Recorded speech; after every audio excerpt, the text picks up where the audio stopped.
All of these great students and all of these wonderful successes with all of you. But I want to take it in a little different direction right now, and I want to talk about two of the greatest failures that I know, which is Daniel and Alyssa. And I think as teachers and as parents, perhaps, sometimes we do a little bit of a disservice to our children and our students if we get them to be afraid of failure. If we make failure and the fear of failure something to avoid at all costs. Because what that does is that it prevents us maybe from taking risks, from really stretching ourselves, from really pushing ourselves, because if we fail, then that must be a bad thing. And the reason we, as Green School Initiative sponsors, nominated Daniel and Alyssa is because they demonstrate on a weekly basis that failure is only a bad thing if that defines you and if that makes you quit. But if failure fuels you and pushes you to keep working and keep trying, then it's actually a wonderful thing, because it's a tremendous motivator, and it's how we actually break through and make kind of world-changing ideas and devices. And so I'm going to show you one of the most beautiful things that you'll ever see.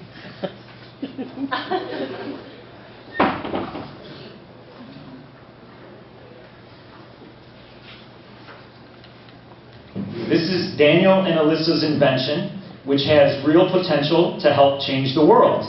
In Green School Initiative, we are worried about the environment, and we're talking about all of the problems that are with the environment.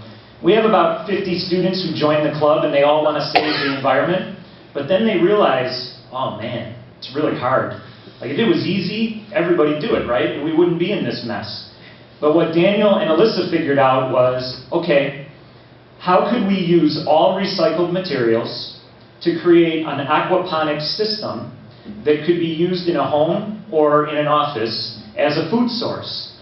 So for 2 years, they experimented. Everything you see here is a found object. Everything was from the garbage, from the trash.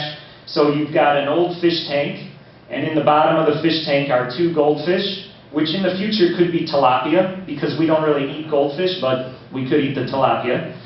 They worked on a series of pumps that bring water up to the top. These are old Gatorade bottles. Inside the Gatorade bottles are some lettuce plants.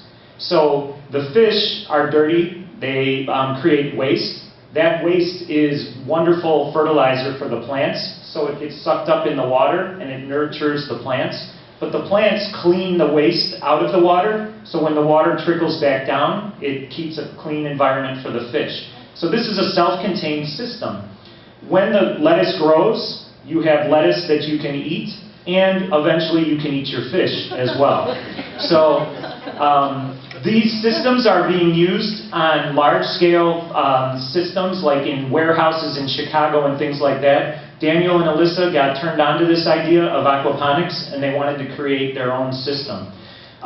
They're still failing, because the lettuce is not growing yet. And so we were talking about it today, like, darn, it's been 2 weeks, we should have lettuce up here. And so on Tuesday, when we meet as a club, we're going to try to figure out why our lettuce isn't growing and how to fine-tune the system. So Daniel and Alyssa, through their failures, through their perseverance, are helping change the earth, and I feel really good about our future. Thank you.